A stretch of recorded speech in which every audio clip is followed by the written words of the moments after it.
बारामतीचे नेते शरदचंद्रजी पवार यांच्या सांगण्यावरून हे आंदोलन जरांगे पाटलांनी हाती घेतलेलं आहे। त्याच्यामध्ये महाराष्ट्राच्या मुख्यमंत्र्याच्या विरोधामध्ये एक खूप मोठं षडयंत्र या महाराष्ट्रामध्ये रचलं जात आहे। तेव्हा हे आंदोलन पंचायत राजच्या निवडणुका डोळ्यासमोर ठेवून बारामतीचे नेते शरदचंद्रजी पवार यांच्या सांगण्यावरून हे आंदोलन जरांगे पाटलांनी हाती घेतलेलं आहे।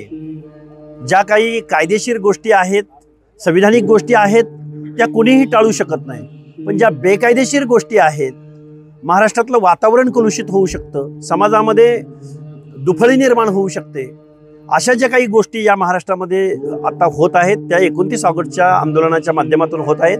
त्याच्यामध्ये राजकीय इंटेन्शन आहे, त्याच्यामध्ये महाराष्ट्राच्या मुख्यमंत्र्याच्या विरोधामध्ये एक खूप मोठं षडयंत्र या महाराष्ट्रामध्ये रचलं जात आहे।